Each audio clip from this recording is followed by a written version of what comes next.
Aké produkty použijem pri ranej základnej rutine? Najskôr si vyčistím pleť hĺbkovým čistením. Je to rozhodujúci krok, pretože ak toto zanedbám, tak postupne sa mi pory budú zanášať, výživné veci sa nedostanú kam majú a moja pleť sa začne zhoršovať a môžu vznikať a často práve aj vznikajú pre tento dôvod rôzne kožné problémy. Pleť si týmto produktom vyčistím ráno aj večer a to naozaj pravidelne a nevynechám ani jeden deň. Ráno je to rovnako dôležité ako večer, pretože to, čo nám pleť počas noci vylúči, si tam určite nechceme nechať až do večera.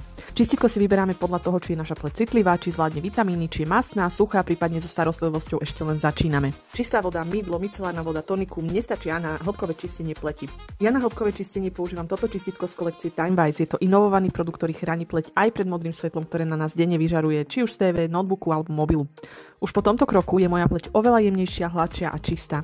Na pleť si nanesiem množstvo vo veľkosti hrášku, navlhčím si prsty alebo pleť a krúživými pohybmi čistím tvár asi pol minútky. Po vyčistení si tvár opláchnem vodou a utriem do suchého uteráka.